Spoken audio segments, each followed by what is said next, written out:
the one of the things I was told, and I said it earlier on, was the same. I'll just repeat it again. Is basically if you've got no one directly interacting with you, make a list of topics that you can talk about, things you're passionate about, things you're interested in, and just go through that list. If there's no one talking in chat, go to point 1, keep talking till you run out of things to say. Point 2, keep talking till you run out of things to say, and just keep going through. And if you get to the end, start again, right? And eventually it's all about just hooking someone with something you say that gets them involved. If someone's in that chat, and again, big thing is lurkers, that was obviously brought up. I know for a fact I've had people I didn't even know were in my stream, and they'll show up and say, I've been lurking here for a few weeks, this is the first time I've said anything. And it's like they just have spent enough time just listening and enjoying what they're hearing, or just generally just not interacting but enjoying listening to it, and then they feel comfortable enough to speak to you. What's going on, guys? Welcome back to the Stream Key podcast. I'm GreenChord, the marketing and media director at TRUgaming, and this is Stream Key, where every week we help you level up your stream on Twitch, Mixer, YouTube, anything else. This week we have 3 guests, one of which is brand new, so I'll shoot to him first, and that is Condielfy, a new Tru partner. How's it going, Condi? Going really well. Thank you for having me. Yeah, man. Thanks for being here. Another Scottish man over here joining us. And speaking of, we have an Irish man as well, Diasean. How's it going, dude? It's going all right. Going all right. Yeah? Cool. Yeah. Thanks for being here, dude. Last but not least is Veli, joining me back down here in the bottom right today. How's it going? It's going very well. How are you? Good. Glad to have you back. Always. Cool, guys. Thank you for tuning in. So, if you've not seen the show before, the way this works is the first 20-30 minutes, we're going to go through streaming news. A little bit light this week, but there's still some good stuff. And we're also going to meet Condi a little bit, since he's not been on the show before. And then the last hour and a half will be Q&A with you guys. So you can call in via Discord to come on the show in that little bottom left spot there if you want to. Or if you can't get to Discord for any reason, just tag at TRUgaming with your questions in chat. But I ask that you save those for about 20-30 minutes for now, and then we'll get to those soon. But to start off, let's go through and actually just meet Condi a little bit. Condi, can you tell us kind of how you started streaming, what kind of stuff you stream, and just your experience there? Sure, absolutely. So I've been streaming seriously for about a couple of years. It started with Destiny, the game, where that game just hooked me in really hard. And I think it more or less what it happened was I really wanted to improve at the game, and everyone's advice was record your gameplay, watch it back, and streaming seemed like a good way to do that. Watch the VODs, and somewhere along the line that just transitioned to like I just really like streaming, so that just started happening more and more regularly. Still mostly play Destiny 2, but we sprinkle in some other things here and there while there's sort of down periods in the game. But yeah, it's horror games, first person shooters. Destiny's always the main one though. But yeah, recently joined Tru and loving it so far. Awesome, man. So do you mostly do like competitive Destiny stuff, or is that feedback for raids, that kind of thing? It's a bit of a mix. I'm a PvP guy, so I like playing the sort of the competitive style of it, but I'm not great on mouse and keyboard because I moved over from console to PC, and I'm still kind of, it's been 2 years and I'm still learning that a little bit. But I kind of do a bit of everything. I've got friends in sort of both camps of the game that like the PvE, like PvP. So it is a bit of a mix, and we have a nice little community of people that like to raid and sometimes just play PvP for a whole day. So yeah, it's a bit of everything. That's what I love about the game, though. That you can, depending on what your mood is, you can do different activities. And yeah, it's a lot of fun. Nice. And you said you've been streaming for a couple of years now? I think I've been streaming longer, but when I started off, it was like, direct from PS4, and I didn't talk to chat, and I just would like once every 2 or 3 weeks for like a couple of hours. I don't even know when it actually transitioned to like, okay, I want to actually start being consistent and being live. But I think it's been about 2 years since affiliates became a thing. So I would say that's probably roughly when I got affiliated. That was like, okay, now we'll actually start streaming consistently. So I'd say about 2 years. Gotcha. Cool, man. So I also want to talk about this thing that happened with you on Twitter recently, which is why I cannot tag you, or the old you, I guess, in a post on Twitter. Do you want to talk about what happened there a little bit? Yeah, sure. So it was a bit of a shock to me as well. To have to say, I've had the same Twitter account for years. been using it consistently.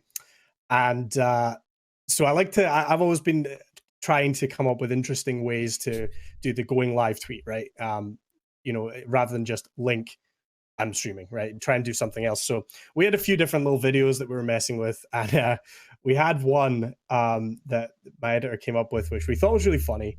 And it was, if you're familiar with the show iCarly, it was like a parody of iCarly called iConde, which had like clips from my stream, but it used the music from iCarly. And I didn't really think anything of it. And obviously, really I was funny, using by the way. this. I saw that. I liked it. I thought it was really funny. But so we posted this when I was going live a few times a week, right? We mixed it up with some other ones, but a few times a week that got posted. And then all of a sudden, a few days ago, I get an email from Twitter saying like, we're removing these tweets because there's been a DMCA takedown request. So I'm thinking, okay, well, that's not good. They listed 10 tweets. And then I got a couple more emails, the same, saying, 10 tweets. And then they said, okay, we've locked your Twitter account until you can read our copyright policy. So I read it, unlocked the account, and then they started deleting more and more. So I was a little worried, started trying to delete the tweets myself as quick as I could. But obviously there's loads. This has been over a year of posting the same kind of clip. So I'm frantically trying to delete these tweets, and they keep locking the account and forcing me to read this copyright thing. And then eventually they said, this is your last warning. If you post any more copyright material that gets DMCA'd, we'll have to suspend the account. And naturally, I just couldn't stop it. Like, they just kept claiming them in batches of like 10. And then they eventually just completely locked my account. So I totally understand why. I respect it. Like that it makes perfect sense. But I wish they would have given me a chance to just delete the tweets or something, but I don't think I'm getting it back. I've appealed it. I just got an automated response because as far as they're concerned, they're going to see my appeal and they're going to see, well, multiple copyright claims, and they're just going to keep it suspended. So I think it's gone, which is sad, but it's lesson learned. Yeah, sure. It's so weird to me that that's the thing that gets DMCA'd of everything on there. Like, right, exactly. The show is not running. It hasn't been running for years, right? So I'm really surprised that they went out of their way to DMCA like this kind of forgotten about Nickelodeon TV show theme song. But it's very weird. Yeah, I don't know. Just thought that was funny. So now you have a new account with 2 eyes, right, that you're using? That's the most frustrating thing. Yes, I tried to deactivate the old account, but I can't even do that. So I don't get my original back, which is I literally, the day it happened, I was talking on stream about how I was really happy that I had the same on everything. Everything was the same, and then that day my Twitter just goes like unbelievable. It's like I was asking for it. Jinxed it. It's not even like Twitter gives you an easy way to remove old tweets. Like, you have to go scroll, yeah, that one, and then you're back at the top. You're like scroll, that one, scroll. Yeah, I feel like if I could have spoken to someone and explained, like, okay, these are all old tweets. It's not like, I guess it is multiple tweets, right? But there weren't any new. I got no warning. It just got deleted. But yeah, I think that's it. So new account, fun times. Moral of the story: don't use Nickelodeon TV theme songs in your tweets, guys, or you'll get DMCA'd. Wink. What's that? Okay. I don't know what that was. All right, moving on. Let's go into the news here for Twitch this week. It was mostly all Twitch. First big thing is the Twitch channel points beta, which we talked about last week. That is rolling out for people, which I know Velok actually has access to it. Condi, Diasean, do you guys have channel points on your channels yet? Actually, don't know. Not that I'm aware of. No, I haven't checked today, but the wonderful thing about this thing. You're not missing out on a whole lot, I think, is what we would kind of say. Some really quick tips or some details about this. So there are basic rewards you can use that are set up for you. Things like you can like alternate an emote by flipping it or making it grayscale. You can, I don't know, Vel knows he's better than I do. You can highlight a message kind of in chat. You can, there's a couple other small things. And in terms of the points, how you earn them, you earn a certain amount every so often. I think it's like 20 points every 5 minutes or something. And then you can also click on a chest that appears to get like a little bonus. and that seems to be pretty standard. Vel, you're the one who's had access to the points for the past week or so. Anything you want to say about them? Your thoughts overall? I'm not too impressed yet. I hope that they start bringing more ways to implement them in cool ways, because so far it's kind of like I don't know, like the highlighted message thing could be cool if like you're like a huge streamer, you know, like if I wanted to say something to the chat man and he decides to look over his shadow the second that I put a highlighted message, like that makes sense. But like in my channel, like I'm not saying like chat is like that there's no chat, but like, you know, chat obviously, like I go through and I read every message anyway, so a highlighted message might catch my eye a little bit faster. But aside from that, like, and I think that might be like one of the cooler things that you can do with it. I guess the only other one that I really like is that you can unlock a random emote for 24 hours. So if you don't get the chance, like if you don't have the opportunity to sub to whatever streamer, you can just get whatever emote and then you get that for the day. I think it's kind of cool. But yeah, I think I hope that they keep working on it is how I'll put it right now. Yeah, I think even the modify emote thing could be cool. I wish that I would modify it for everyone though, and not just you, because that is kind of boring. It'd be funny if you could kind of like ruin everyone else's emote, and I would create that in the channel. That's what I was hoping it would be. Right, and even the modifications that they have are kind of like you can make it like grayed out. You can add sunglasses to it, and you can flip it horizontally. Well, and that's all. The problem with the sunglasses is it just throws the sunglasses on whatever emote it is, and they're always in the wrong place. It just looks terrible. Yep. I think there's potential. You can also add your own. I think you can set the payouts for each goal. So like if you want it to be something people can use constantly or something they have to save up for, and you can make your own custom rewards too. Have you played around with that at all yet, Vel? I haven't done any of the custom stuff yet, no. Okay. Diasean or Condi, have you guys seen any other channels with the channel points yet, or kind of looked into this a little bit? I've only seen a couple of channels with it at this point. It still hasn't populated on mine. Like I just checked the dashboard to see if the option's there. It's not. Yeah, like what I've seen, like I can use points in places, but it like you said, and you're looking at it going, but why would I do that? If you're sitting there and watching on someone's channel, the ability to grab an emote for a little bit, that's great. Especially if you can't actually spend the money to get the emotes that way. The fact that you can earn points and show, hey, see, I'm here. You know, if I'm quiet sometimes, like, I'm still here. It's nice. Yeah. A little bit of something given back to your viewer, even though they like as recognition of the fact they spend their time with it. I like it. Right. I like that it's built into the platform too. So you don't have to use this external bot currency type thing. It's right there on your chat window, and you can I think you could get creative with some custom rewards there too. Maybe if you even just turn some into things that happen on the stream that you have to do or something, that could be more fun. So we'll see. Condi, you have any thoughts on channel points? Yeah, I mean, much the same. It doesn't seem like it's hugely useful tool right now, but it's a good base, I guess. If they get this point system in, hopefully they can, you know, iterate on it and add some more cool things. I've seen a couple of channels where it's been used, but you know, it's like what you get an emote for. Is it 24 hours you can unlock it for?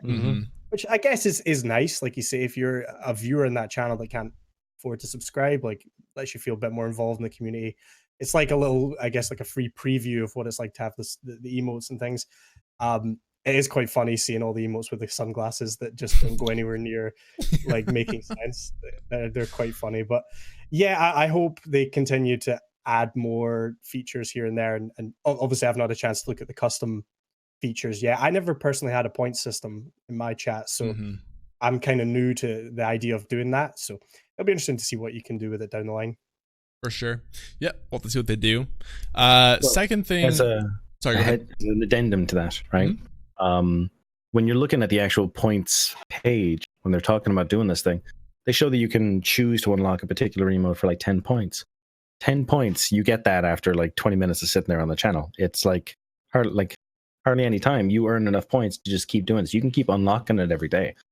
So they get to keep that emote for as long as they keep watching your stream. They actually get bonus points for watching number of streams in a row. So if someone's there every day, they're actually getting points quicker and more of them than someone who just randomly turned up this afternoon and said, oh, that looks nice. They still get points. And it's cool. But your regular watchers, plenty of points to do the thing with. Well, right, and you can set the actual payout or the redemption amount, right? So if you want it to be 10 points, you can do that to the point where basically everyone can get your emotes every day, or you can make it default right now. I think takes at least an hour or so to watch, unlock, something like that. So it's kind of up to you as the streamer to decide that, which is pretty cool. Yeah, I mean, if you decide that an hour of their time means that they can have one of the emotes, and they're willing to drop the points right there in your channel because they're there anyway, and they like you. Sounds like a win across the board. Yeah, I don't know. I haven't seen anything about like what the streamer gets out of the points, because I don't think there's any sort of benefit for the streamer right now, other than, you know, obviously viewers spending time in your chat. But it's not like the mixer system where maybe points turn into actual value for the streamer, or like DLive or something like that. I don't know if Twitch will do that. I guess it's probably not, but we'll see. Maybe something will happen. Moving on to the next piece. This is kind of a rumor, but I wanted to bring it up anyway. So there is a leak of 1440p streaming potentially going to Twitch. I will link that thread in the Twitch chat right now if you want to read that. But basically, there's some screenshots leaked of streamers streaming in 1440p, 60 FPS. There was a lot of back and forth in this thread about it. I guess right now, I'm not like the most knowledgeable on the technical limitations of streaming with bitrate and things like that.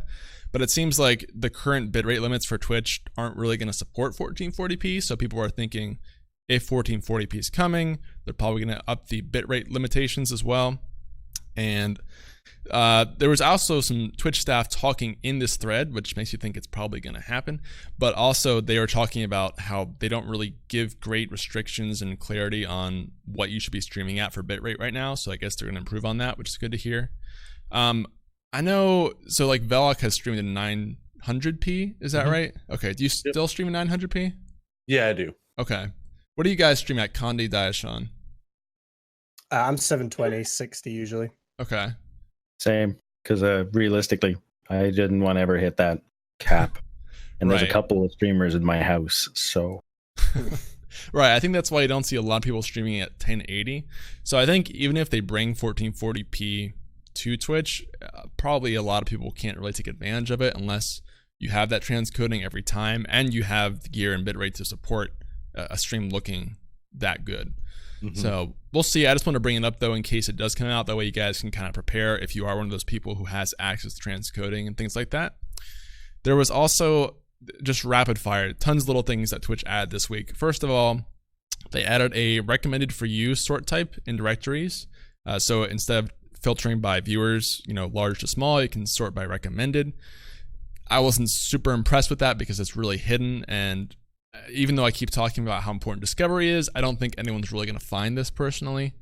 I'm not sure if any of you guys have quick thoughts on that one, but I wasn't super impressed by it myself. I'm just curious as to the criteria that like what makes this recommended for me. Like, is it the view count? Is it the game that they're playing? Like that, like, I guess like those things are important, but they're not as important as like, why do you watch this streamer specifically as opposed to a different streamer, which I think Twitch needs to figure out how to integrate something like that. Yeah, I want to talk about that maybe later this episode if we have kind of a break about discoverability ideas we have, because I've been talking a lot about this lately. Let's keep moving through some of these. Again, these are pretty much just small updates. So second thing, Twitch is going to be deleting some old VODs that were mistakenly kept. You might have had a couple random VODs on your channel from like a year ago. Those are going to be gone now. Twitch added this little improvement for chat commands. So if you're a mod and you type / whatever, it'll start autofilling commands for you. Kind of like if you type the colon, it'll give you all the emote options. It's the same thing, but for commands now as a mod. That's kind of cool. Affiliate, is it only for mods? Well, anyone who can do a / command, which is mostly mods, /ban, /timeout, whatever. But if I know you can do /shrug, for instance, no matter what. So I mean, they're like some of the commands, they don't look like they're mod specific, like color.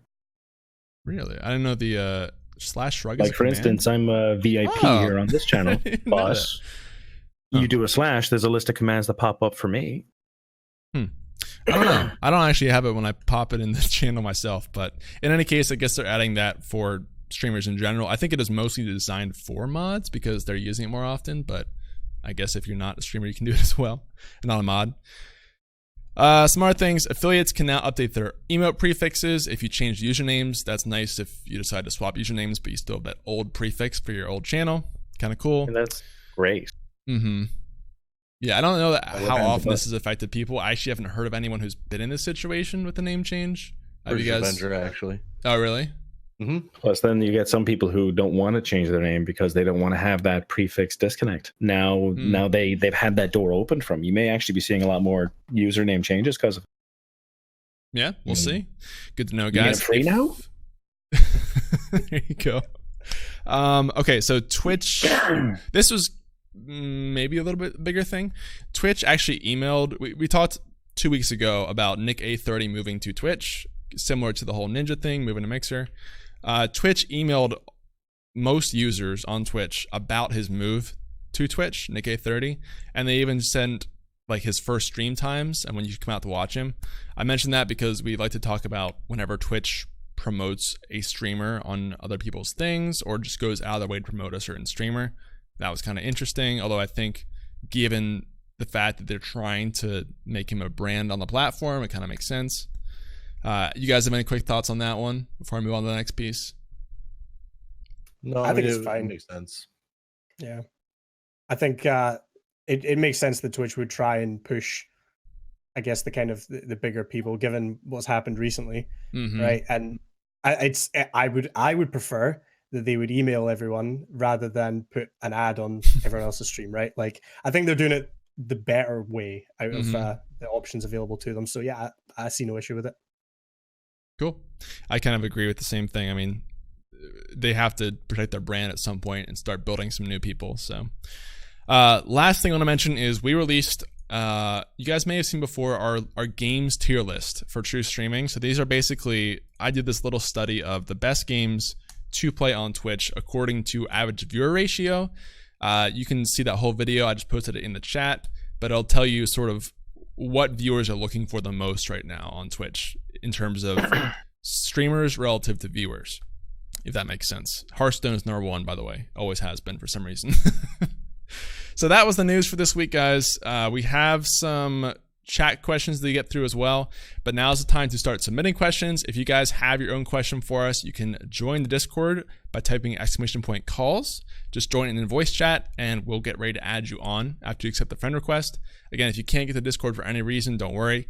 Just type in the Twitch chat right there @TRUgaming with your question or take, and we'll bring it up and talk about it on the show. Actually, the first question, though, actually came from Twitter this week. That was from someone who made a video for us. Unfortunately, we cannot show the video on the podcast because of how we have it set up here. We can't get the audio to you guys and to the stream at the same time. It's just a mess. But I will post a link to his video in the chat if you guys do want to watch the video, and I'll kind of summarize his questions really quick. First of all, his first question was, how can I improve my commentary? I can't explain my thought process as well as I used to. So for context, he used to stream card games like Yu-Gi-Oh! And Gwent, and now he's moving into more what he calls kind of traditional multiplayer games like Realm Royale, shooters in general. And so he's kind of used to that old analysis commentary and feels like it's hard to do in something like Realm Royale. So I'm curious what you guys have in terms of advice for him. Like, what would you say to him to kind of improve that commentary for his stream? Diasean, I'll throw this to you first. Well, I found when it comes down to it, you really can't talk so much about other people's playstyles because you can't see what they're doing. You can see the end result of it being done in your direction. So what you can do is you can do more of a stream of consciousness of what you're doing and why. So like, for instance, you're playing the game and you're like, I'm going to peek around this corner. Maybe I'll get lucky. And oops, that was my head splattered across the wall. Oh, my name must be Velik. But by the same token, if someone does take you out and it shows you like a kill cam, you can comment on oh, I can see how he got to me. Now I know not to do that in the future. Or if some random comment or smartass thought crosses your brain in regards to something like, you're going to hide in the shrubbery, share that with the people. Whatever is crossing, as long as you are very careful about that line. We all know there's a line. There's some things that when you say it, if it's taken out of context, you're done. Turn off your computer. Go find a day job. Fair enough. So just kind of spit out whatever's coming to mind as you're doing it. I mean, realistically, it's an awful lot of filling the dead air with what makes you you, right? So if you like to talk about what you're doing and what other people seem to be doing in the game, then do that. If you want to be trying to help people learn how to do the game better, then talk about that part. On the other hand, if you keep having a new joke pop in your head over each new moment that you're passing through, then share those. Those are what make you you. And that's what you're sharing here when you come on the place. So give them that taste of what's inside here. Cool. There you go. Condi, do you kind of agree with that, Sean? Do you have your own kind of perspective on this? Yeah, I mean, I do. It's so I play, again, like shooters is my sort of main genre. It's difficult because I wouldn't see myself as like an educational kind of broadcaster. I'm not. People aren't there to like get better at the game because I'm terrible at the game. Like, so I try my best to kind of just like do the, narrate what's happening. I like to make bold claims at the start of matches and say, well, I'm getting this KD, or like round this corner I'm going to get 5 kills. And very rarely, sometimes it pays off. And then those are the good ones, but then a lot of the time it doesn't, and I get roasted. So like, just that's my kind of way. I just rile people up by saying like, oh, okay, I'm gonna do this, and it's gonna be amazing. Watch, and things like that. But in terms of like filling, dead air, because there's only so long you can do that for. Especially like, I mean, I'm not much of a BR player, but things like Realm Royale, you're just doing match after match after match. There's only so much variety that's gonna happen. So, I mean, I just the classic. Have your list of topics, talk about your day, and just go through every topic until you're blue in the face and then start over again. It's difficult, but eventually, you'll get someone that connects with something you've said and you just talk. But that's kind of my way of doing it. I like that you mentioned too, you try and go for something big maybe every once in a while, like set a challenge or something that you want to make happen that match. I think that's a cool idea to mix it up too. Vel, and it's funny. Vel, you have thoughts on this? Yeah. So it's a lot of whatever level game sense you have for that game. Like even if you're newer to a game, you still have some sort of idea on what you think could be going on, so you can narrate on that. And then obviously as you get better, your game sense improves, and you can narrate even more. And hopefully a little bit more about what's going on, and hopefully it's accurate.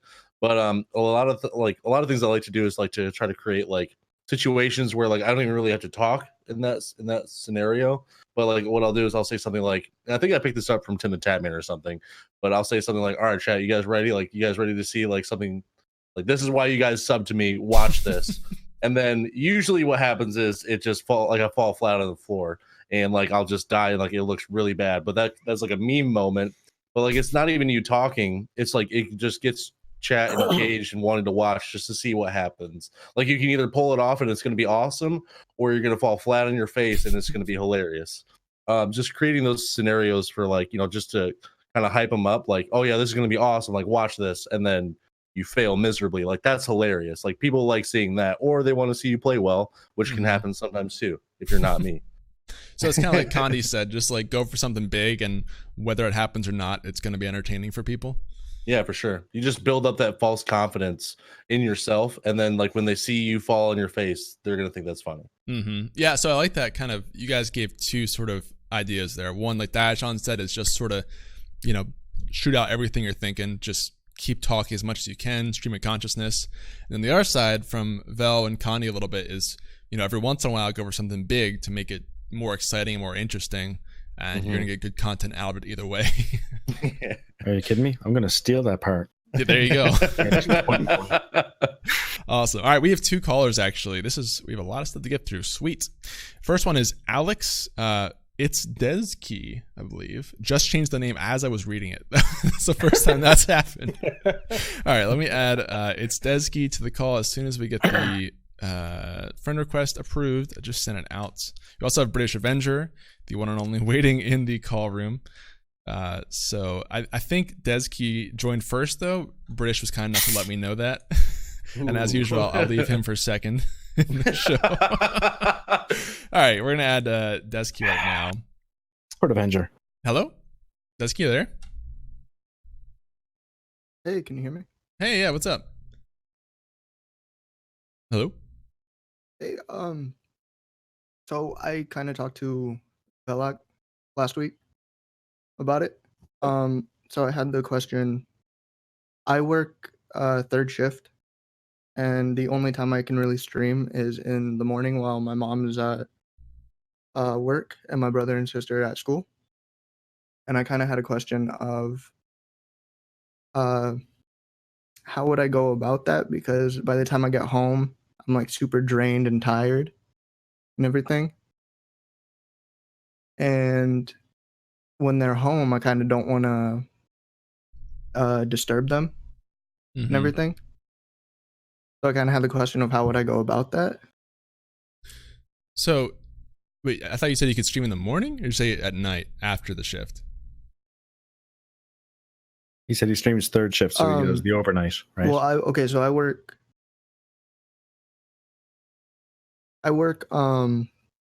11 p.m. to 7 a.m. And my whole kind of question is, so I have brothers and sisters, and they go to school in the morning, obviously, and then my mom goes to work in the morning around 10ish. So I was thinking of streaming from like kind of noon to 4 or noon to 3, so I could get like a good 15-ish hours a week, like 15 to 20 hours a week, and kind of just wanted to know how to get going on that, because while I'm at home, I'm kind of like drained from the night before while I was at work. And then I wake up from passing out, and then it's already 2 or 3 in the afternoon, and then I don't really have time because I don't want to disturb my family. So is that when you used to stream, when they were home basically, and you're asking, should I stream right when I get home from work so that they're not there anyway? Well, I get home at 7 a.m. and then I take my brother and sister to school, and I get home around 8. So then I was thinking of streaming around like 12-ish, because my mom goes to work at 10. So then I'm not like disturbing anybody. Okay. So, all right. I was confused there because it sounded like they were there in the evening, but you didn't want to disturb them in the morning, so I was a little confused. So you're saying wait till after they've gone, stream at 12 or so, but you're kind of worried about the tiredness of streaming at that shift. Is that right? Yeah. Okay. Vel, I guess you were talking with them earlier. Do you have thoughts? Yeah. So I would say, like, I mean, if you have nothing going on at 10 a.m. when your mom leaves to go to work, start your stream up then. You know what I mean? It's not too long after like you get home from work, and like it might take a little bit to get used to, because like it's gonna have to change up your sleep schedule a little bit. But I think, anytime that you're guaranteed like able to stream like consistently, like that's what's most important. Like for me, like I knew, like when I was working a full-time job, I knew that I could stream 2 to 3 hours every day before I went to work, like the same 2 to 3 hours. And so like that was my schedule. And it might not have been like the best at the time or whatever. It might not have worked, like it might not have been what I wanted, but it ended up working out really well for me because I was able to do it consistently. Like I said, you might have to change up your sleep schedule a little bit, because like you might have to sleep a little bit later, and it's going to take a few days, maybe a couple weeks to get used to. But those guaranteed time slots when you are able to stream, like that's when you need to be streaming for sure. Yeah, makes sense. Condi, you have thoughts for Desky here? Sure. Yeah, I mean, I can completely relate. I work very early shifts, so I wake up very early. It's quite a physical job, so I am usually very, very tired when I get in from work. The worst thing I've found is kind of, if I have a set time, like, so say I want to go live at 5 p.m. and I get home at 3, I can't tell you how many times I've come home at 3, had something to eat, and then just fallen asleep on the couch. And it's so difficult to then wake up and be like energized and motivated to go and do a stream, because all you want to do is just sleep at that point. I can't even imagine how bad it would be if you're working over a night shift and then you've got that 4-5 potentially hour gap to wait. I mean, like Veli said, I think it's a good idea to just start at that 10 a.m. if you can. You know, why wait an extra couple of hours? Because you're going to talk yourself out of it. You're going to convince yourself, I'm tired, I've worked all night, you know, I want to go and sleep. Whereas if you get started, you know, it's going to help.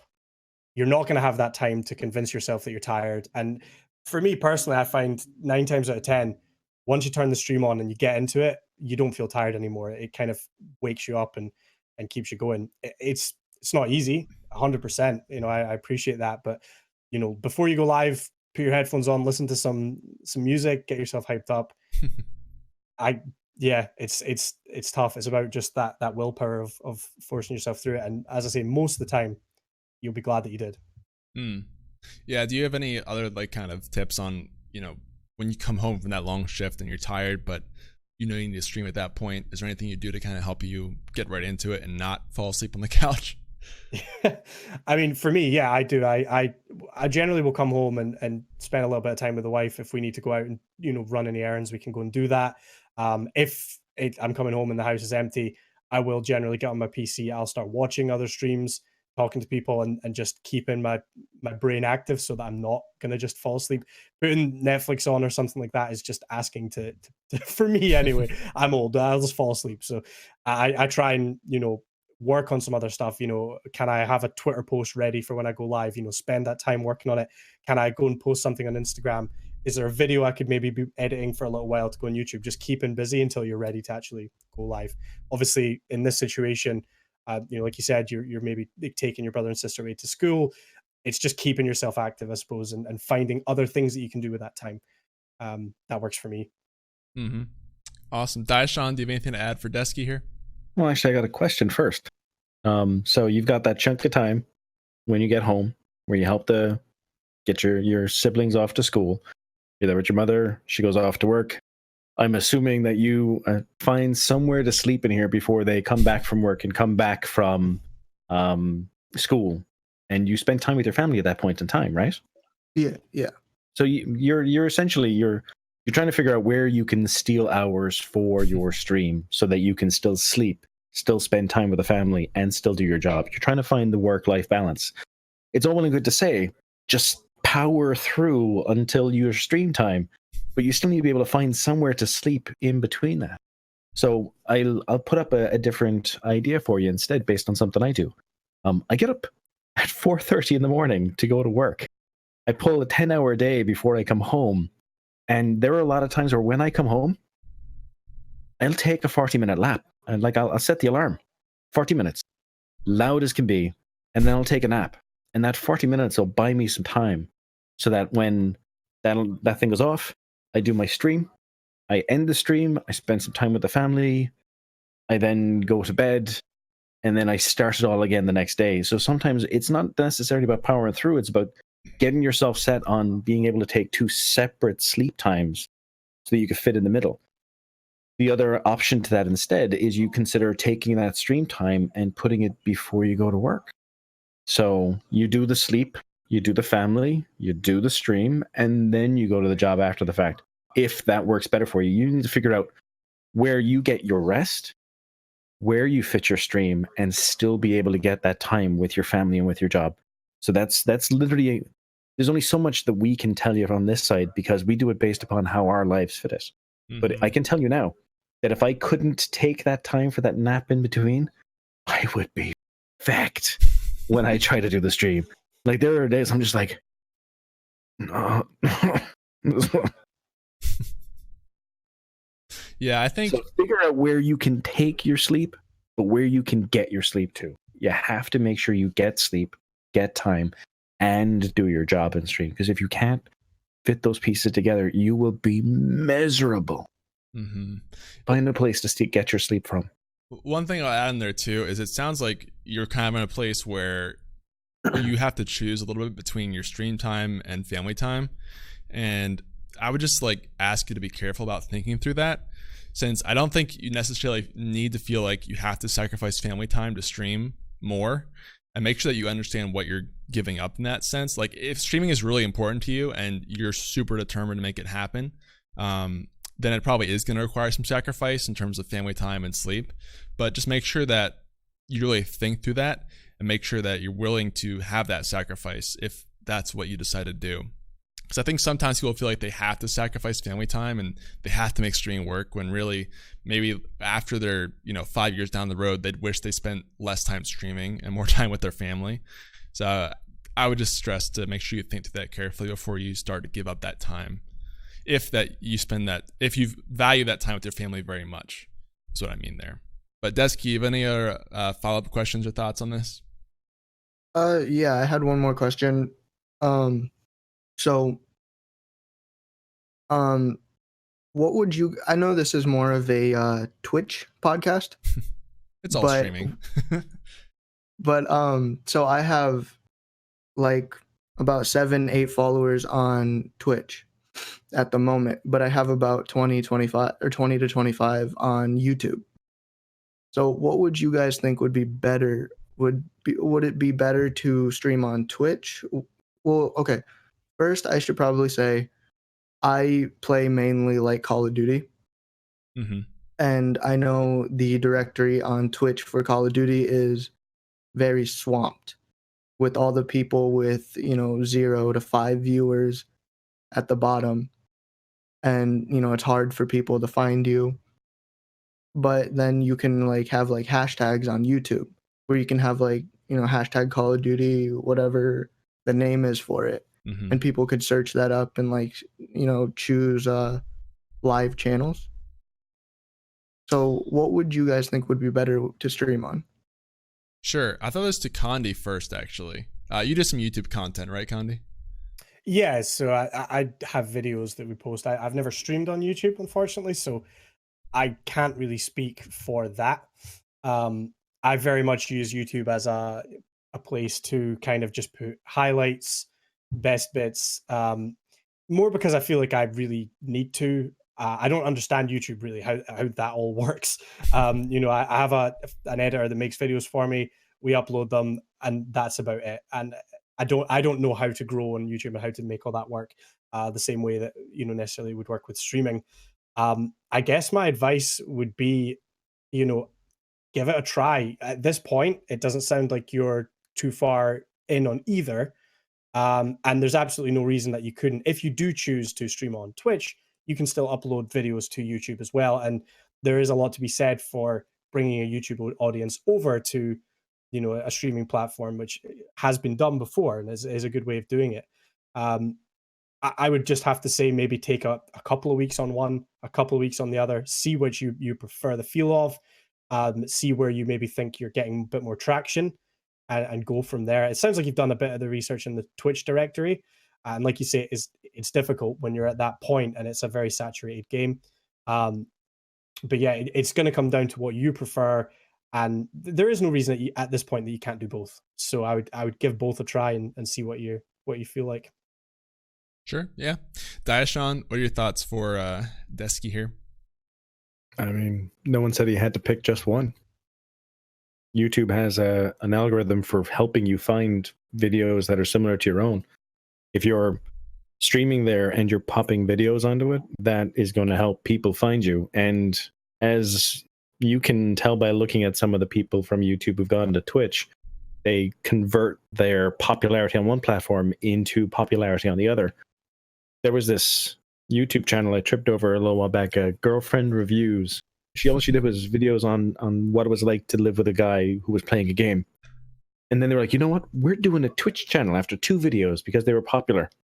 And their Twitch channel, like, you take a look, they're on the tops of feeds. It's silly. Like, they go to a game that they've never played before, and they're in the top 5 or 6 people playing it. And it's just like, but why? How? Because they're on multiple platforms in such a way as it funnels people to their Twitch existence. So having a presence on both is not necessarily a bad thing. You could alternate time. You can create videos to throw up on YouTube so that people can find you. And then when you've got both of these things working together, they may actually help feed into each other, potentially. Mm-hmm. But again, this comes down to you making sure that you have enough time to keep yourself and your head on straight while you're doing it. Do not burn out trying to make this work, or you will be very unhappy.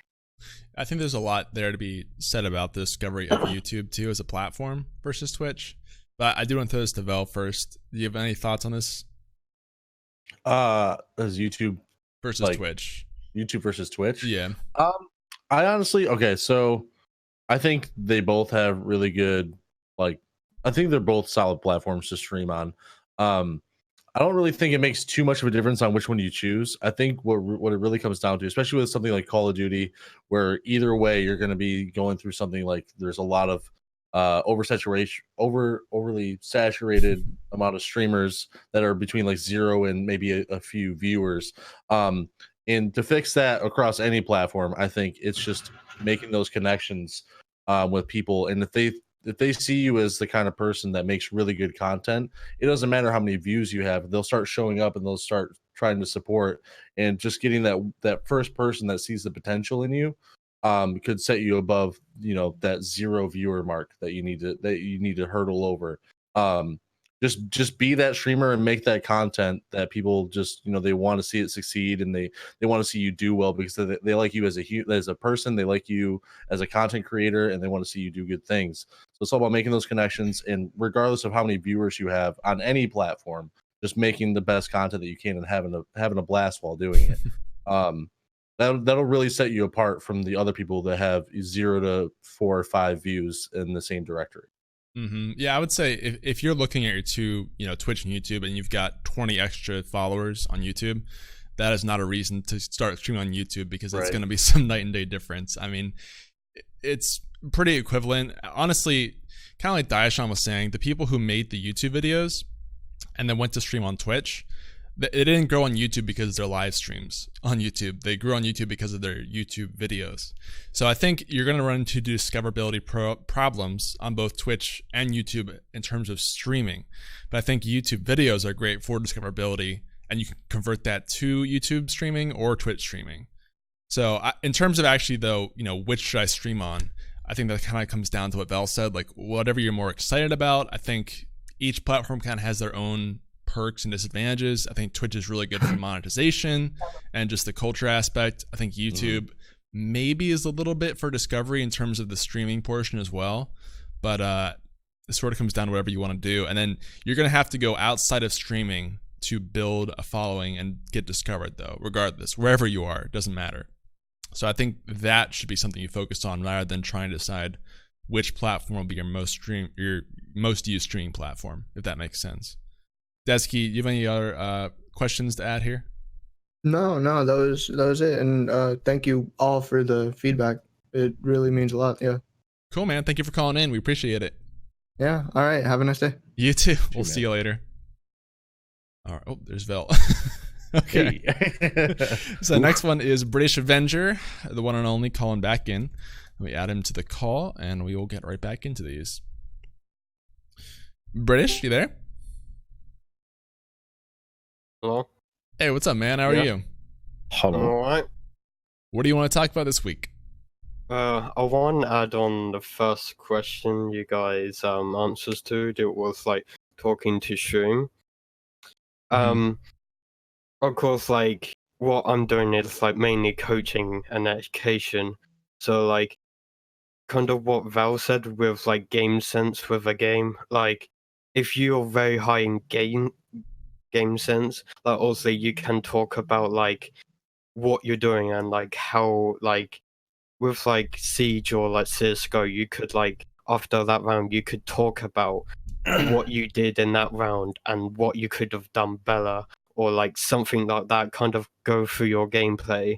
And at least with your like viewers, they kind of are learning with you, if that makes sense. Sure, yeah, it's a good way to keep commentary going too, to kind of self-critique, and they can learn from that too. Yeah, it's just like, if you, of course, like, if you only have that high game sense, you can just like kind of coach like your viewers, or like even coach yourself, like how to be better. Then everyone kind of learns how to like be better at that game, and it keeps like viewers entertaining as well. Yeah, I think shows humility too. Do you have a question to add on here too? I have a question to a separate. So I'm been thinking about, like, of course, branding and changing my brand. Like, I will obviously want keep my name, but it's just like how it would look different. Because when I got my logo made, like, someone said, like, it kind of reminded him of a superhero logo. So, like, I've been thinking maybe going in that direction because, of course, like, my main part of my name is Avengers, so I could go towards that kind of, like, branding and, like, look, maybe persona as well. So you're talking, when you say branding, like purely graphics for your channel and brand? Yeah, maybe, like, changing up a bit with, like, how my stream is as well, maybe. Okay. All right. In terms of rebrands, Val, you've been through a couple redesigns, not really a complete rebrand shift, but do you have thoughts on this? Yeah, I think if you are going to do something like that, like something that's like very intensely one way, like set in stone, like superhero is the theme you're going for, it's really tricky to break out of that once you're into it. You can't like go off on something else ever, really. Like, even if like you're not pulling off the persona of a superhero, it's hard to break away from that branding. Like, you can't just casually do it. Like, the brand is going to have to like immediately adjust in every aspect. That's why, like, I used to have like a Viking theme or whatever on my channel, but I that lasted maybe 6 or 7 months or something. But then I realized that it kind of limited what I was able to do as far as like further branding my channel, or really, there's so many things that it can limit. And so I'm not a huge advocate for something like a very set in stone, like superhero or anything like that kind of theme, just because it can be very limiting. I'm more just, kind of clean graphics, color scheme that, is kind of, it pops out at you, and just something that just overall just looks nice aesthetically. If that is something that you want to do, you're gonna have to like look at it long term and see how long do you actually want to keep that. And also, if you were to break out from that, how would you do it, and how would you like, ease people into the new change after you break out from it? Fair enough. Condi, have you been through rebrands of your own? Not fully. No, I do things in a really bad way where I kind of update things in blocks. So it's like I'll get a new overlay, throw that on, but then in a month or 2 months we get new emotes. And we do. I'm really bad at waiting for everything to be done at once, if that makes sense. What I would say though is that for me, my like brand is just myself. Like, that's the way I think about it, because like Veli says, that way it's not like I'm tied into something, because I'm always going to be me, right? So like I'm always going to be, keeping it kind of loose around myself, and that way it's easy to change small bits at a time as we need to. It is tricky, absolutely. And but I think as long as it's something that is very genuine, and is something that isn't a huge amount of effort, right? It's something that should come quite naturally in your brand and who you are and the personality behind your streams and all these sorts of things. Then I think that that's great. Obviously, like you said, name British Avenger, the superhero theme, like I get that, and that's cool, right? But yeah, if you go in too heavy into it, it's going to be tough. I think, lightly, loosely kind of basing around that, I don't think there's anything wrong with that, right? If you're planning to keep the name Avenger, then maybe some sort of superhero themed emotes, things like that wouldn't be the worst thing, right? It's very popular right now, and it's easy enough to kind of move away if you're not too deep in. But yeah, I would say probably based on my mistakes, if you are going to rebrand, maybe kind of lead into it, let people know things are going to be changing, and maybe I don't know, I feel like it's quite exciting when someone goes live and it's all new, it's all rebranded and exciting and fresh, whereas for me it's like little bits here and there, which is not probably the best way to do it. Well, but, actually, I want to comment on that, because so you guys might have seen the new stream key logo that we've been sort of using. You see it on the stream at the start. That is kind of an example of we're keeping the same name but slowly doing this rebrand. And I've actually been kind of hesitant to just rebrand everything at once, because we've kind of built up some brand recognition with the existing logo, right? So I've actually been doing the same thing you have, Condi, and very slowly changing things where like maybe I'll change the Twitter banner but not the icon, and because I don't want to go in a way where we change everything and people don't recognize the new logo and there's a huge drop off in traction because they don't realize it's the same person or the same show. So I think there is value in incrementally changing things so that you kind of keep the people there that you have and don't lose them in the process of building something new. Yeah, absolutely. And, again, I think if you're not really making like a complete 180 change in your branding, then yeah, that's absolutely fine. And like for myself, because my brand has always just been me, when we get new graphics, new emotes, I can get away with adding them, part by part. But if I was completely going in a different direction with my brand, doing it in a disjointed way would maybe feel that's true very different. You know what I mean? So I guess it completely is based on circumstance and what you're doing. But yeah, I mean, there's merit to both ways, like you say. Diasean, you have thoughts on rebranding for a British Avenger here? I mean, realistically, you're still the same streamer when you're doing your stuff. Unless you decide you're going to change the entire tone of your stream and your persona on stream. Like if you're telling me that from this point forward, you're only going to play games where you could be the hero and you're going to be like, aha, I've come to save you. Well, then that's going to be a very different flavor for anyone who's been watching your stream. But aside from that, you change the logo shape, you change some of the artwork that's on there, maybe some of the overlay, still you. You're not really rebranding so much as changing the artwork wrapping around it. So rebranding, I mean, it sounds like a great way of phrasing it, but realistically, all you're talking about for some of this is changing your art style. That's not necessarily a rebrand. I mean, changing your logo because you want to give it a different flavor, as long as it's still representative of you, you're fine. You know? Yeah, I think generally I agree with that too, especially if you feel like you're not very attached to your current design. That doesn't really mean anything to you. Then I think, you should go ahead and rebrand it as something that you feel more attachment to. The one thing I would say with that actually though is you kind of mentioned people told you should do this. I would be careful that you actually want to do it yourself and aren't just doing it because you feel like you should. Make sure that you're actually excited by the idea of being the hero thing. And like I said, just not influenced by what people are telling you should do with your stream. British, do you have any other follow-up questions or thoughts on that? I definitely want to do it, but like, I definitely don't want to go like 1000% in it, like having a whole different persona or whatever. But like, I kind of want to maybe 100 or like 50% into it and see what like I can maybe like. What I could do with this like new, I guess, like artwork or like rebranding, whatever like you want to call it.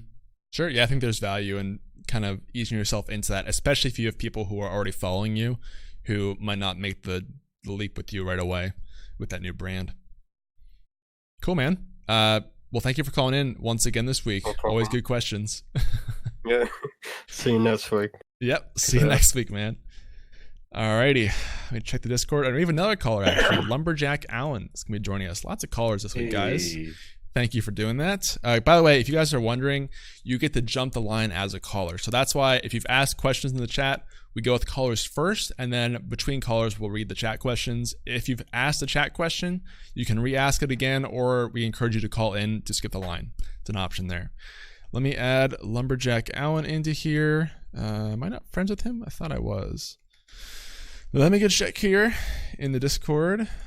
Lumberjack Allen streams. Yeah, there we go. Sending the friend request now. We are about halfway through the show now, guys. So if you want to call in or you want to get your chat questions in, make sure you do so. We still have a lot of chat questions to go through. And I think this is the last caller right now. So if you'd like to call in, now's a good time.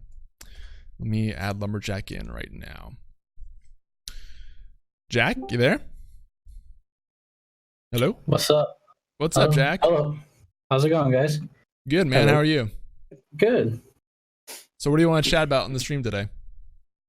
My main question is, so I've been struggling with growth for a little bit, and I mean, at the end of the day, streaming is just kind of like something I do for fun and like make friends with, but like at the end of the day, I want to know how to like, because like and then you also like the viewer counts kind of what do you guys talk about when no one's there to try to like keep, because like, you know, if you're not talking, you know, no one's gonna stay anyways. So like, what do you? I mean, I know a lot of you guys have like a lot of watchers that, so I don't know if you even remember the days of 0 viewers, but you know, what did you guys talk about? I think everyone remembers the days of 0 viewers, and some people still have those days, I'm sure. And no one forgets them. Well, Diasean, I'll throw this to you first then. Do you want to start this one off? When it comes down to it, an awful lot of it, if you work on the concept of at low count viewers, don't look at the view count and instead talk as if you've got 100 viewers sitting there watching. The reason for that is because as long as you stay active and you're talking to the people who are there, regardless of whether they're there or not, it means that when someone is there, they are part of it. It's up to the viewer to actually reply to you and talk with you if they want to, because there's no requirement for them to do so. I mean, don't get me wrong. I don't think any one of us would disagree. We love it when our chat talks with us and interacts with us. Is why we do Twitch and not YouTube videos, because we want that now. Give me. But as long as you are active and you are talking and you are interacting with chat as if there is a bunch of people in there talking or listening and watching, maybe they're just working away in the kitchen. If they're doing something and they can only hear you and there's nothing to hear, they're gone. So pretend there's all of these people there. Talk to them as if what you were doing is the most interesting thing in the bloody universe, and make them believe it. So you may be just reorganizing your chests in Stardew Valley. Part of you may go, this isn't that exciting, but there's someone out there who's like, that's right, put the A items before the B ones. Make that chest your bint. Do it. Because the simple fact is, they're listening to you do these things. They're listening to your engagement of it. You want to be there. You're involved in what you're doing. And that comes across. People are going to stay for it. Okay. It doesn't mean everyone will. But your viewers aren't the ones who aren't going to be there for that stuff. Your viewers are the ones who are there for what you're doing. So as long as what you are saying and what you're doing is related to what you want to be doing, it's going to stick. Like Velik over there, he talked earlier on about how he does things. He's talking to his chat. I've been there, and there are some times where like you'll see the chat has moved once in the past 5 minutes. He doesn't stop. He just keeps talking. And it's great, because it means that if I have to tab out for something that I am doing, like I am working on my job or I'm working on something for the stream, I still have him in my ear, and I'm not alone in that moment. That's why we talk. So speaking of, people can be there anyway. Right. Speaking of Vel, I'll throw this to you next. What would you say to Jack here for struggling through that time? It's tough. It's really tough, and it's really, really like it's depressing, to be honest, dealing with that. Like I've been there, and it's not easy to deal with at all. But the things that I would do, because I was streaming CS:GO at the time, which is a big oof. Because at that time CS:GO was like the Fortnite of Twitch, whereas like that was like what, aside from League of Legends, that was it. And so basically what I would do is I would just try to be as high energy as I could. Like any little thing that happened, like I was gonna make sure people knew about it. Whether I got like a headshot on a dude that was across the map, like I was gonna freak out about it, you know what I mean? Or if I died and I would get, mad, I'd rage a little bit, because CS:GO is rage inducing. But also really little things, like like not little things, but things like someone coming in and saying, hey, like that person, like they said hey to you when no one else is there talking, or there might not even be anybody there in the first place. Like that person just became your best friend. You know what I mean? Like, hey, how are you doing today? What's up? You want to talk? Like lure them in, like, hey, I'm not like a weird guy or anything, but I want to talk to you. You try to catch them off guard as much as possible, but it's really tricky. But it's those few people who do show up, trying to make a connection with those people, and then when there's nothing going on, there's nobody to make that connection with, there's still people there watching, whether you see it or not. And I would definitely hide the view count. Like I streamed for 3 years looking at my view count. And by the end of 3 years, I was like, yeah, it probably doesn't affect me, but it really does. And so I turned my view count off this year, and it's done amazing things for my mentality towards streaming and everything. So turn that view count off. Don't worry about who's there watching. Don't worry about any of that. Just have fun streaming and have fun playing whatever game it is, and like, you know, work on your reactions for things. If you get a cool kill in a multiplayer game, like blow up about it. You know what I mean? Like freak out. Like you just clutch that round or whatever. People want to see you react to things. That's why you probably have the camera in the first place. If you're not reacting to things, then you could just be a cameraless streamer like, you know, everybody else that does that. But I think having that camera there is really, really special, and you could really capitalize that on that if you know what you're doing. Awesome. Condi, you have thoughts? A few, yeah. First of all, completely agree with viewer count, you know, not looking, because it can have a huge effect. I was the same. I left viewer count on for a long time, and it didn't do good things for me. So turning that off, big difference. One of the things I was told, and I said it earlier on, was the same. I'll just repeat it again. Is basically if you've got no one directly interacting with you, you know, make a list of topics that you can talk about, things you're passionate about, things you're interested in, and just go through that list. If there's no one talking in chat, go to point 1, keep talking till you run out of things to say. Point 2, keep talking till you run out of things to say, and just keep going through. And if you get to the end, start again, right? And, you know, eventually it's all about just hooking someone with something you say that gets them involved. If someone's in that chat, and again, big thing is lurkers, that was obviously brought up. I know for a fact I've had people I didn't even know were in my stream, and they'll show up and say, I've been lurking here for a few weeks. This is the first time I've said anything. And it's like they just have spent enough time just listening and enjoying what they're hearing, or, you know, just generally, you know, just not interacting but enjoying listening to it, and then they feel comfortable enough to speak to you. One big tip that I have that I've used a lot is just say stuff to rile up chat. There's things that chat hate. But I have 2 big ones that I use. First of all, I dislike mint chocolate intensely, right? Chat hates when I say that, and that gets a reaction every time, right? Like they get mad, but it's in a fun way, right? Because you can't hate someone for disliking a certain food or something, but it riles them up. And I like to tell the other thing where I talk about how the Loch Ness Monster is real. And they can't prove me wrong because I'm Scottish and I've been there, you know. And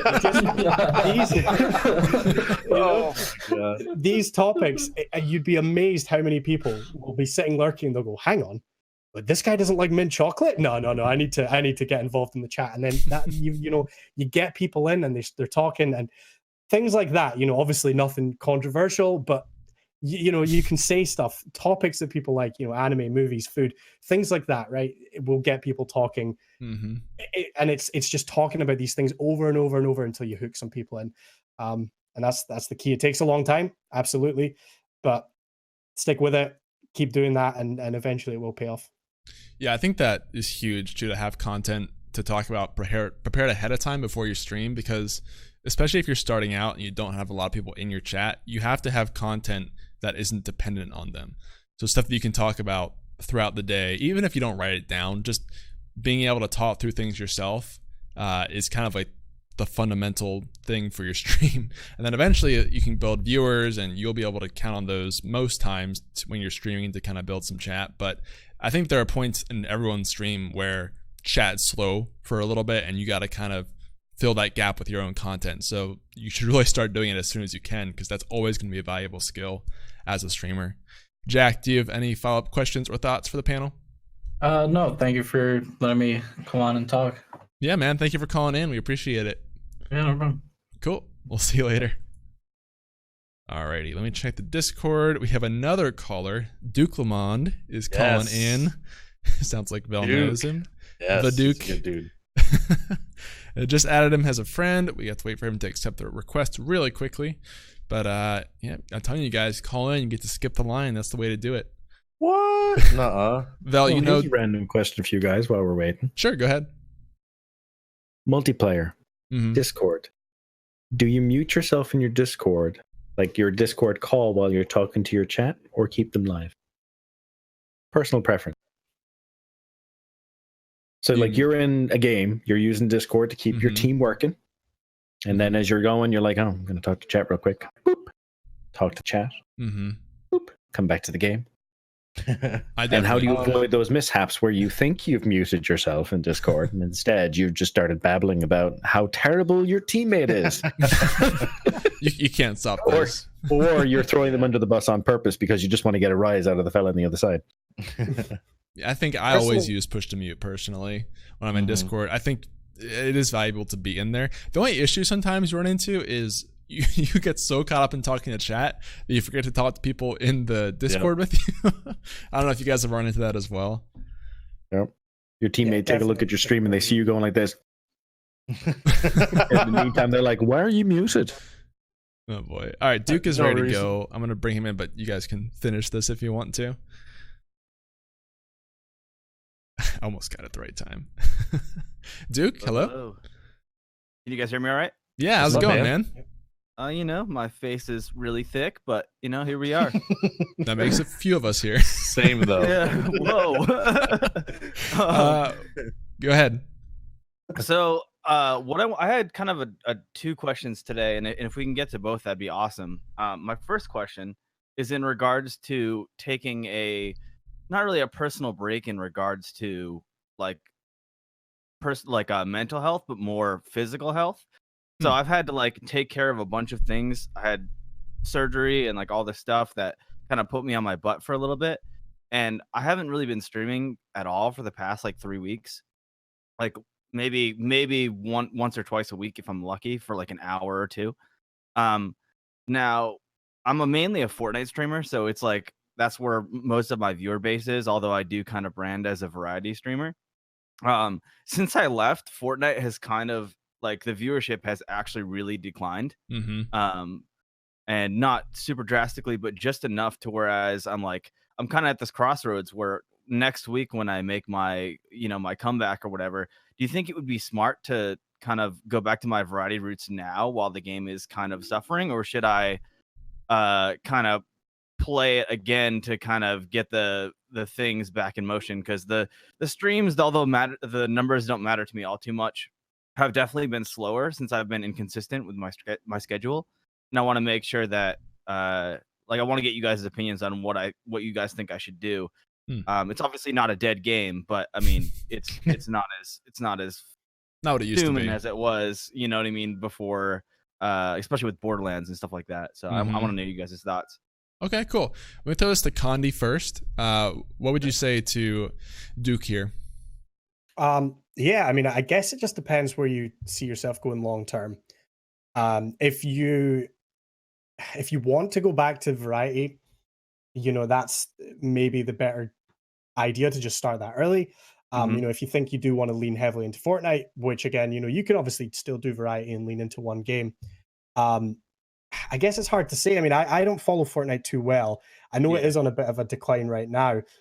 Is it something you think will, do you think the game's going to have another resurgence again soon? Like you say, it's not dead, but I guess if you think it's going to be on the up soon, it might be an idea to just get back onto that and start, I guess, capitalizing on it while there's less people around. I'm not quite sure, to be honest. Yeah. It's difficult. As I say, I don't think Fortnite's going anywhere anytime soon. And if you're still genuinely enjoying Fortnite, then I would go for it. It really comes down to what you're enjoying more. I'm very much I want to be a one game streamer, but I just don't have the attention span. Oh, totally, 100%. Yeah. Yeah. So I like to mix it up in a way where I know that during the week I'm generally going to stick to one game, and then the weekend's a free for all, and we just do whatever. That's the way I run my channel, and the way that I think works for me. But yeah, I mean, it's just depends where you want to go long term, I think. Awesome, thank you. Val, do you have thoughts? Yeah, absolutely. I think like we've all said, Fortnite's not really going anywhere. It might be on like a downcline right, but it's always going to have those spikes in popularity where like the new season starts. You know what I mean? So I think like for your comeback, I don't see an issue. Like if like you say you're still enjoying Fortnite, come back to the game that people are comfortable with. Like start back like with Fortnite. That's what people know you for. Even though you do brand yourself as a variety streamer, people know that you stream mostly Fortnite. So play Fortnite for that one. Just as I'm back, like you'll be comfortable with everything. Like you'll be comfortable with the game and you'll be comfortable with streaming, and so you'll be able to do it much more effectively than if you were trying to learn a new game also coming back to streaming. You know what I mean? So come back with Fortnite. And then if you want to do like another stream like the next day or even like later on that day of like another game that you've been interested in, right now is definitely the time to start introducing that to your channel as well. You can always keep going back to Fortnite. You can, you know, have like another game kind of in the rotation. But I think coming back and like seeing what people are comfortable watching you play and something that you're comfortable with streaming is really important for that comeback stream. That way you'll be able to bring the energy that you normally do. Like you'll see the same people that you always do. So it'll be like a reunion. You know what I mean? Yeah. Yeah. Maybe that would be the smart move. I agree. Thank you. Yeah. Diasean, anything to add here? Well, I do know that one of the recurring pieces of advice I've seen in regards to people who are looking to go to variety streaming, it would theoretically apply in returning to. You actually, much like Velik said, you start with the stream that people know you for. Here's my Fortnite stream, do my Fortnite. A couple of days of doing Fortnite, what you do is partway through the stream, change it to one of the variety games. Partway through. So they're here with you now for, like, they came here for the Fortnite, but they're here for you, then they'll stay when you change games. You're like, I'm going to try something a little different. Yeah. Change it over, and you'll literally be able to see in real time whether they care for that game or not. If you flip over and you were one of those people who keep your view count on screen, you'll see that they stay or they leave. If you're one of the people, much like ourselves, who's like, this will tank my mood and that will just bury my stream, you've got it hidden, and so you do the thing and you keep playing as it is normally, and either the people stay or the new people who are coming along because they're looking for that particular game find you and see that you're enjoying the thing. I mean, for you, regardless, because of the fact that you're thinking about doing this anyway, you're in a place where you have that opportunity because you were already at the point where you're like, I've already taken a bit of a dip at this point. Yeah. You're expecting it. You know that it's a thing. You're not sitting here with the miracle thought in your head of, I'm going to change games and everyone's going to be fine with it. It's going to be grand. You're like, I know it'll sting. Yeah. It's just a case of how do you make that sting less? And the answer is blend them into it. Yeah. Get them used to the idea of you do play more than it by putting it into the stream. So about halfway through, or the last couple of hours, or the last hour, whatever it is you feel personally good with, change the game then. Great. Yeah. Wrap it up with your other flavor.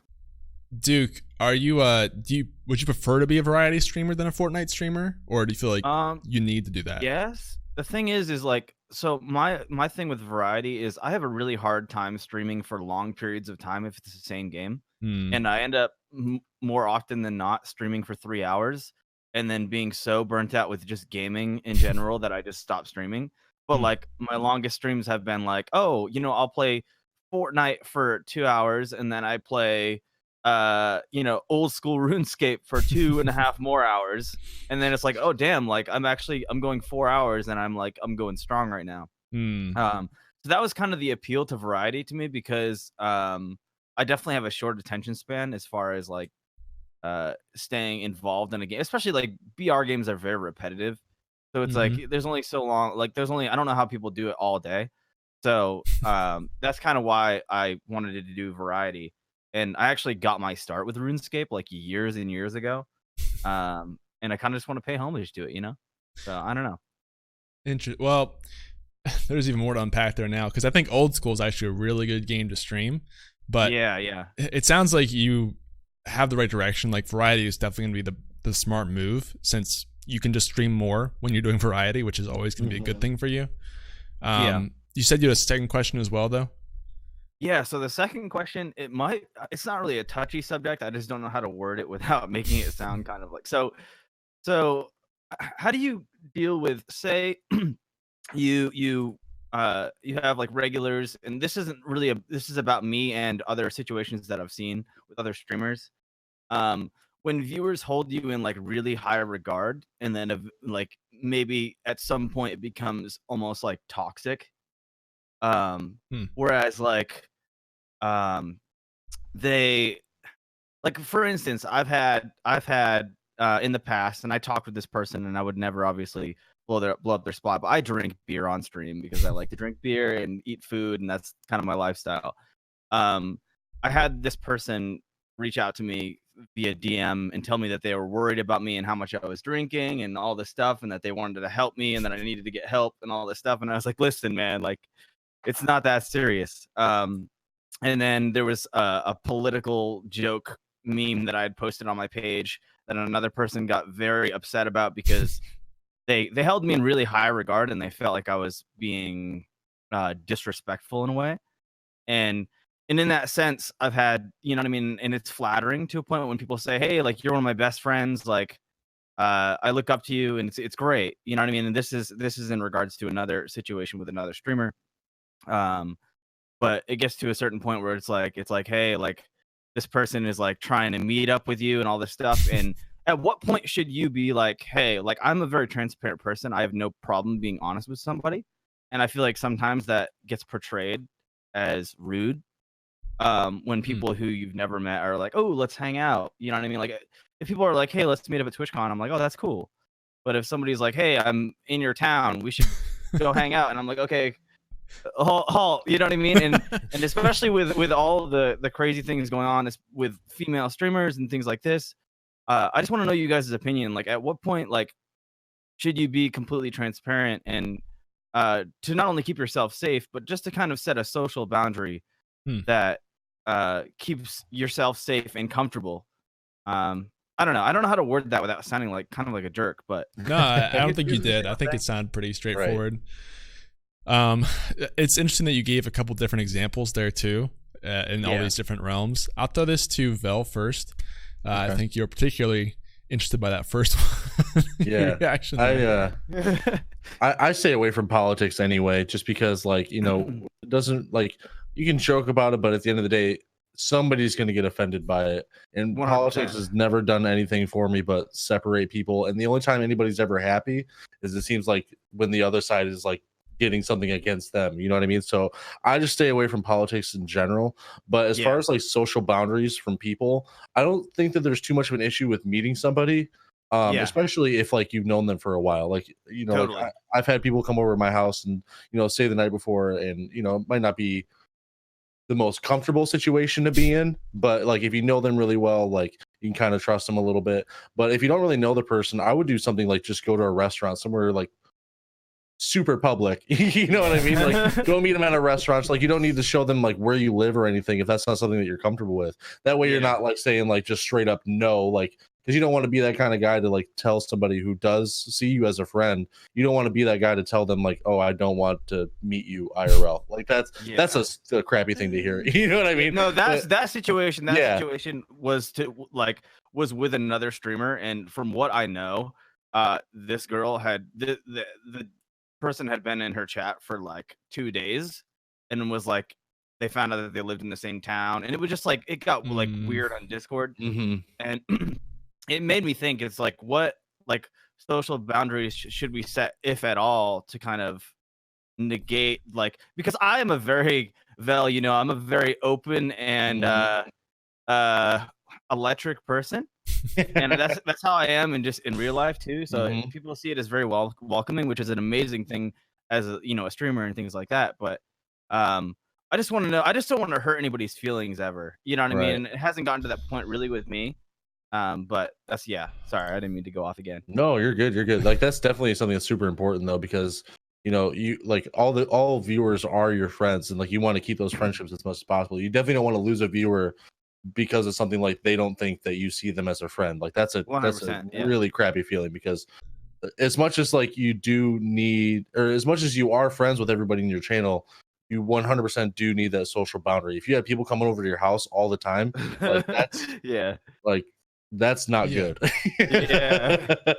Like, nobody really wants that. As much as I do enjoy everybody, like, my time at home, like, I like having it. That's just mine, me. Diasean, you have something to add? When it comes down to it, the important part to keep in mind is there is a separation between your viewer and your friend. Okay, and there's going to be times there's a viewer who doesn't realize that there is that separation. They may feel friendly towards you, but it doesn't necessarily mean you're friend.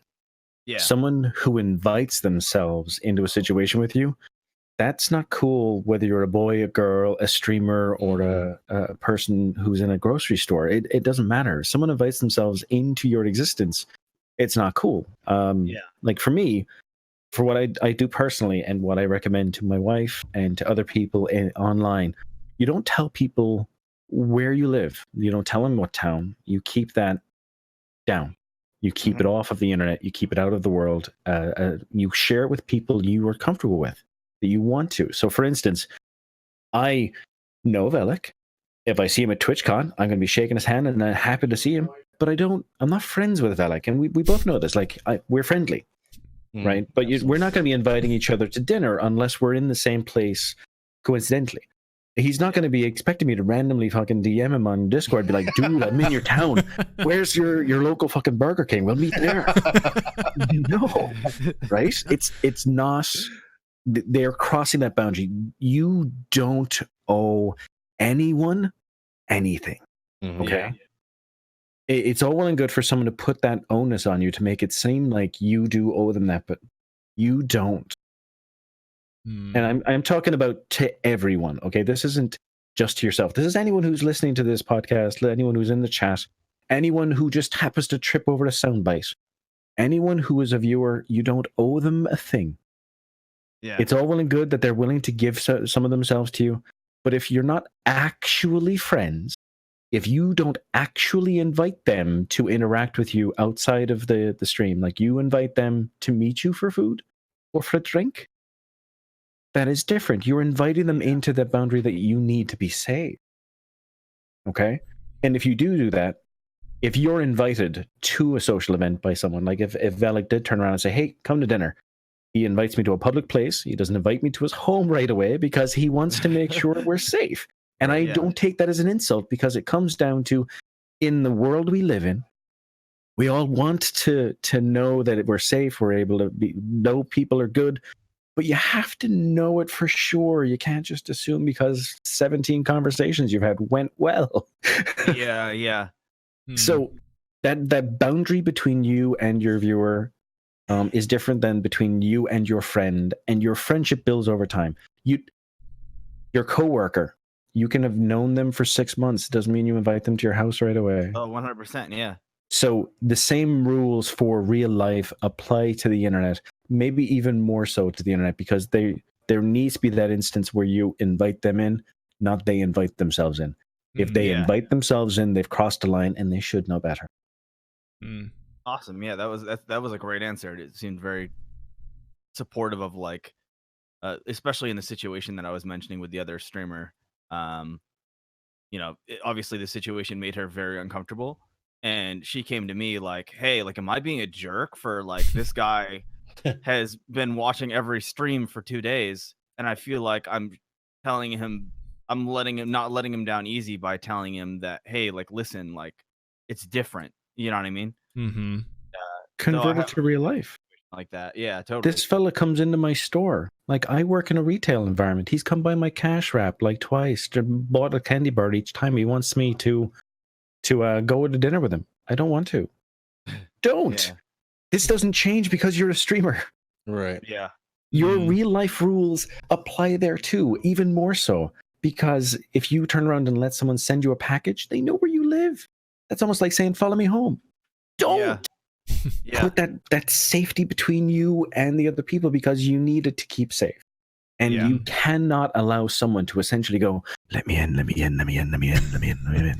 Yeah. No. Yeah.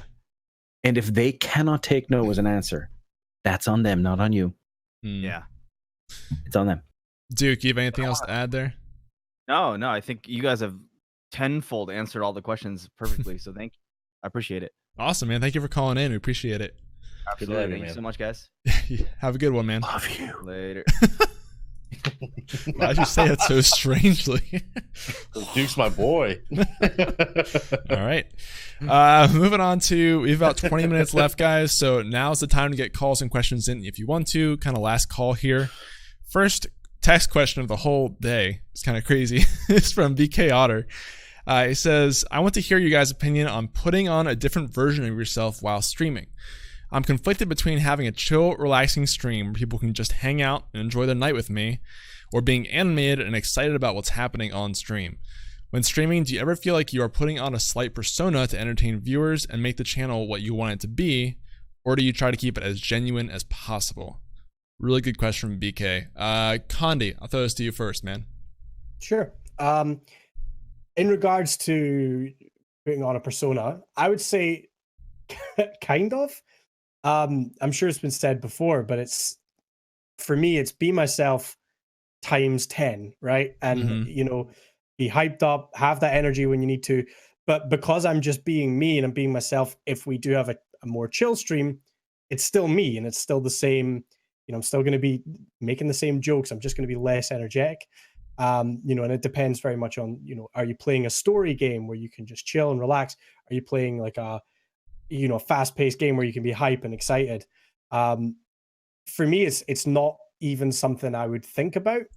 Just be yourself when the situation calls for it. If there is something really hype happening in the game, or you're doing something fast-paced, exciting, you know, just show that as much as you can. You know, it's when my stream's turned off, I will sit here and just in silence and just play WoW, you know, and that's me just relaxing and playing that game. You know, there needs to be something. So even if I'm, you know, doing a chill stream, I'm still talking, we're still hanging out, we're doing all that stuff, but it's still me, and it's still the same views and opinions, still the same sort of jokes, terrible jokes, and these things. I honestly wouldn't necessarily think about it too much. Just be yourself, but make sure when you're excited and you're enjoying yourself, show it. Just really show it. Yeah, Vel, do you have thoughts for BK? And first of all, do you kind of agree that you should develop some sort of persona for streaming? I think that's tough. Okay, so I'm just like Condi, where I don't really have like a persona, but I do believe in being yourself, but being very loud and very expressive about it, because no one wants to see the person that's playing video games and just like, hey, how you doing? You know, like all right, like I'm playing this game though, so like give me a second, you know, like no one wants to see that. Like they're on Twitch watching you stream, they want to see you, you know, they want to see you stream it. Like there's a difference between gaming and streaming, and sometimes even I do feel like there's a persona, but at the end of the day, like whether I'm really excited one day or, you know, like even this morning, I was, you know, not feeling the greatest. I was a little bit more low energy, but just like Condi, I was still making the same jokes. Still, you know, it's still me. It's just kind of tamed because, you know, it's just, I just didn't have the energy in me this morning, but it's still the genuine me that, you know, I'm always just doing whatever I can, you know, just to be genuine. I don't think you need to worry about like creating a persona. I don't think you need to worry about that. I think the one thing that separates everybody on Twitch, the one niche that everybody has, is just their own personalities and how they express themselves. I think that's what makes people special on Twitch. That's why people will come to watch my streams sometimes, for the viewers that I do have. That's why they come to my channel instead of somebody else's, because of how I am as a person. Not because I put out an act or anything. It's just because it's me 100% of the time, whether I'm high energy or low energy. It's always me. Sure. Diasean, anything to add there? When it comes down to it, there is always going to be some of you in whatever you do on the stream. You may be pushing the dial up on particular aspects of yourself. But one interesting thing that people may not realize over the course of it is that what you do as a persona, if you do it enough, it stops being a persona. Because I don't know about the other guys here, but I can tell you that while I am sitting at home and I am not streaming and I'm playing a game that I play on stream, oh, shut up. I still talk about the game as I'm playing. My daughter sitting next to me has picked up this fecking habit. So she's sitting there playing Minecraft and I hear her talking about the different things she's doing in the game. No one's asking. No one's asking. But she's still doing it because it's a part of something that's literally built into my personality. I've plugged it in and I've taken on parts of it. There are certain ways that I interact with people that that are kind of crossing over from point to point. So there have been a couple of times where I've opened my job in my professional, like I'll open my gob here at my job, and I've just said a thing that I thought to myself, perfect on stream. Maybe not so much here. So Yeah. but it's still who I am. It's just there's that moment when, like, no matter what you do, you always blend in pieces and parts from the different scenarios you're interacting with. There is a different version of you when you're at home and you are just than when you're talking to your boss or to a customer or to your mother. We all have different ways that we interact with people, and Twitch is absolutely no different. If you want to take some of those dials and ramp them up so that you can do it, do so. It's still you. Mm-hmm. Yeah, you're just sort of presenting... If, on the other hand, you completely fake who you are, you put on an entirely new entity, like maybe you decide one day that you're going to be Scottish. One, get it right. Because otherwise, that Scot fellow over there, he's going to get you. And every other person, like, you'll get a Scot person will turn in and they'll just look at you and be like, that accent is wrong. We're coming for you. Don't do it. It can't end well. Unless you deliberately play it up and you even point out the fact that you're not really Scottish. Because and you make it clear that it is a persona in that regard. Maybe you break character every now and again. I mean, it works for some people, like Dr. Disrespect, an absolute persona. He puts that on like an outfit to do his job, and then when he's done, I hope he takes that wig off and he goes and he washes out his mouth with soap and he kisses his wife and his kid. Be nice. Yeah, I think there's a difference between being a character streamer, like you said, a totally different person, and kind of bringing out your best qualities on stream actively and trying to present yourself the best you can for the stream while still being yourself. I think that's kind of what agrees with me. Yeah, I think that's kind of what the core of most streamers find. And it's like Diasean said, you do it in all sorts of different types of media, when you're on the phone, when you're talking to customers, and I think it's sort of the same thing for streaming. You just kind of develop your own streaming voice and streaming, I don't even know what to call it, just personality that is you but fully there. So thank you for that question. We have one caller actually joined right now. Dare me to sing it. Anybody know this name? Maybe? No. I dare them to sing that question. All right, we're gonna add Dare to the call. I wonder if he'll sing when we add him. We'll have to find out. All right. It looks like he's singing in the picture. Dare me to sing it. Dare? You there? Hello. He did. Look at that. How's it going, man? Hey, how's it going? I just wanted to call in. I actually was in bed and I was like, shoot, this is the time that they're live, and I'm gonna go and talk to them because I've been listening to your podcast. I work night shift, and so I have nothing else to do. So I figured, why not passively improve my stream, right? It's the best, man. Podcasts are great for that. Thank you for listening and supporting the show, dude.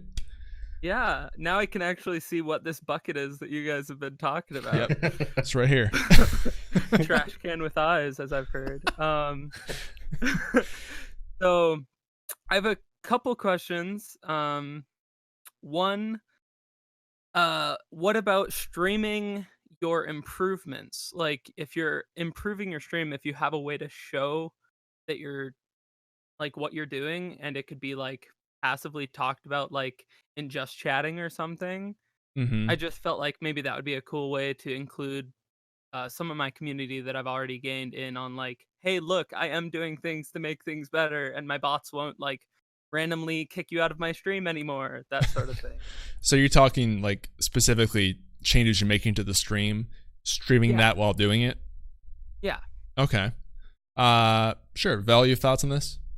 I've actually never thought about doing stuff like that for like chat bots or anything like that. I know people have wanted me to stream me setting up or like putting my chair together, or like putting, you know, my new parts in my PC, which I am a huge advocate for not doing, because I tend to get like kind of irritated with things when they don't work immediately. And then I'm moving around and like I'm in this room that doesn't have the best, airflow. So I start sweating. And then if I were to stream that, I'd only be thinking about how much I'm sweating and stuff like that. So I have like this huge thing where like, I'm not going to stream the actual setup of things, but like when the stream is live, you'll see the improvements when you're here. I do totally understand that people want to see those things. So I think if you're game for it, I think that there's nothing wrong with doing that at all. Just showing people, that you are actively trying to better your stream.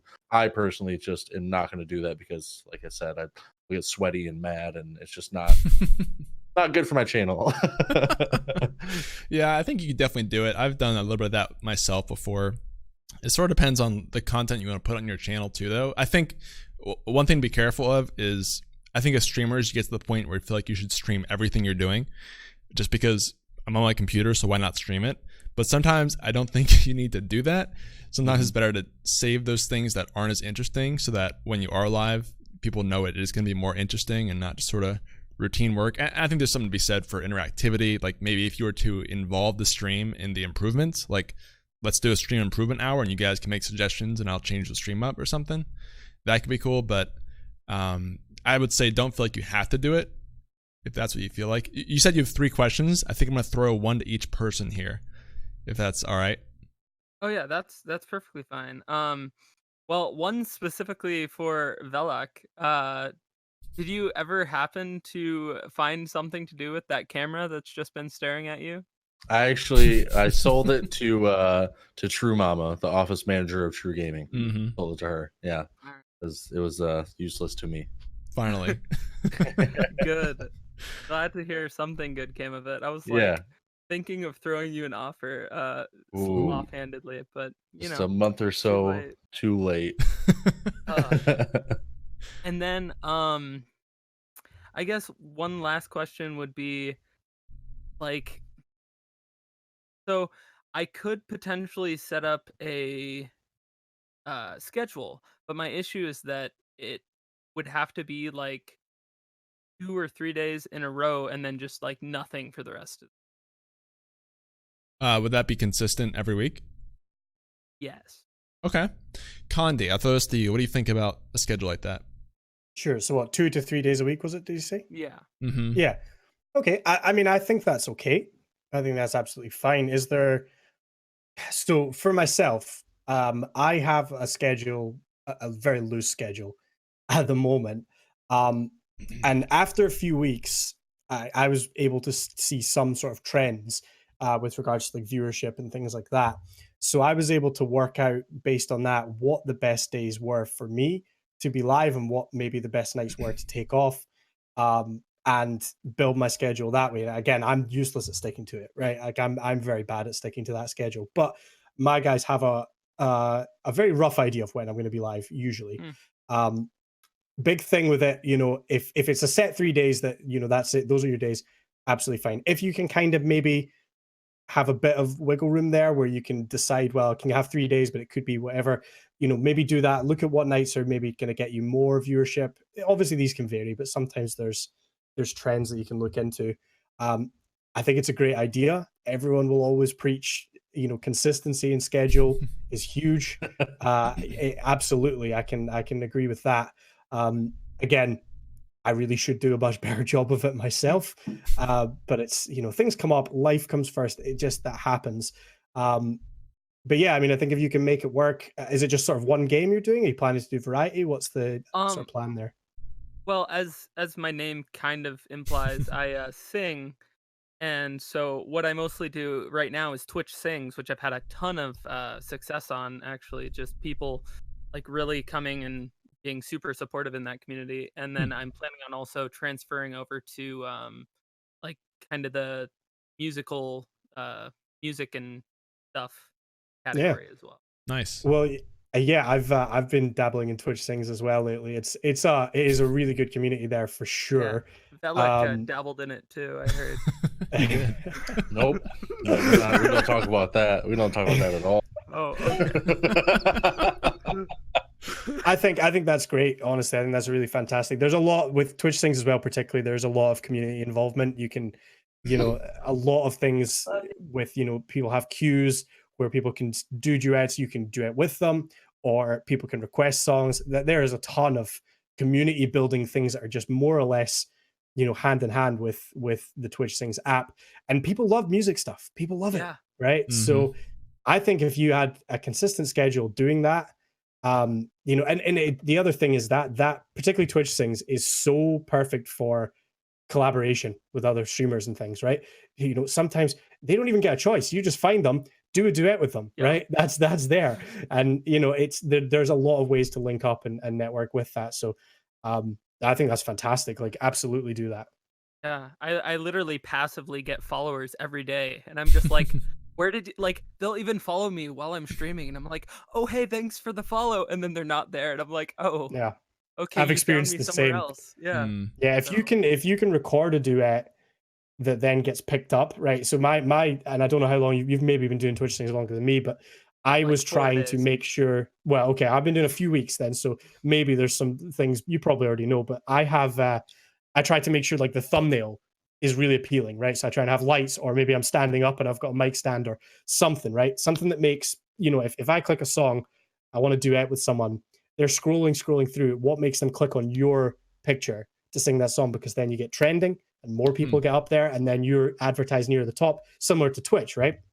And that's, again, same thing. You'll start getting passive follows because people will sing a song with you and think, oh, that was great, it was fun, I like that guy, he's funny, cool, he's good at singing, whatever, and they'll follow and check you out. So anything you can do to just make that thumbnail pop a little bit on the app.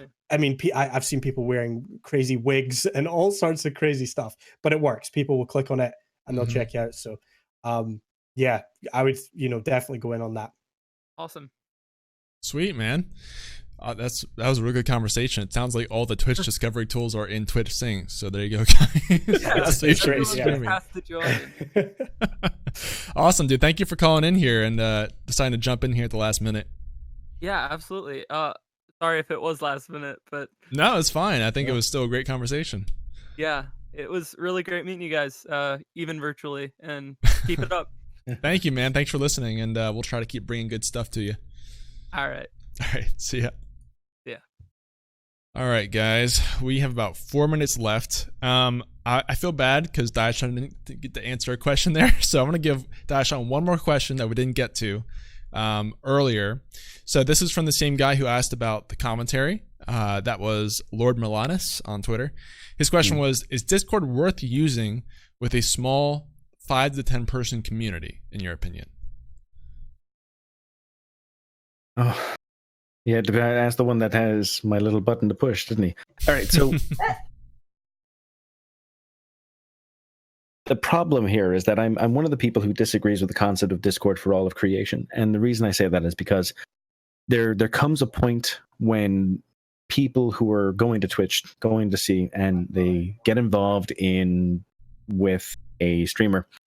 They see that there's that link for the Discord and they click it and it adds into the stack of 10,000 other Discords they've already got.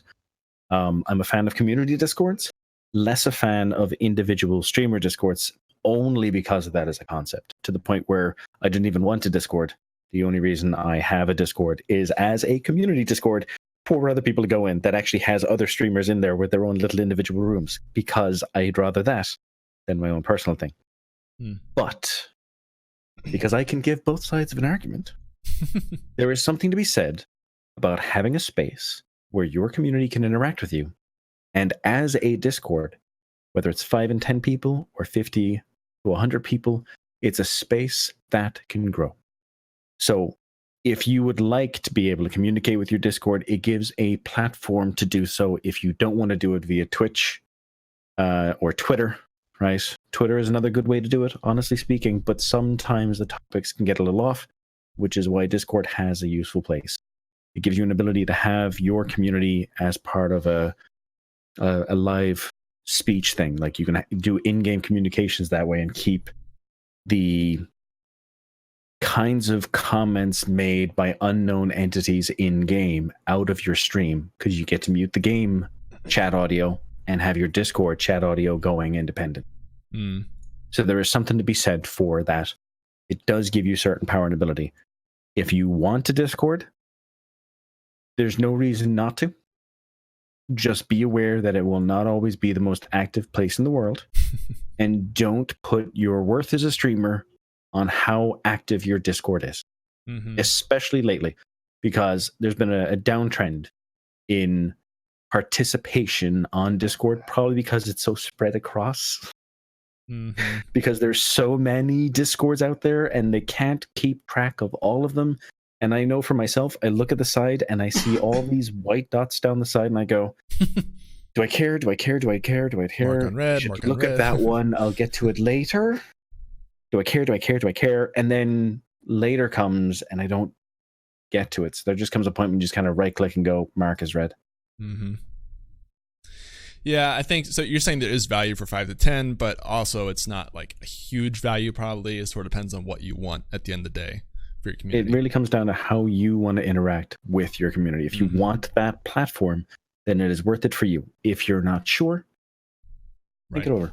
Maybe there's another common place instead. Sure.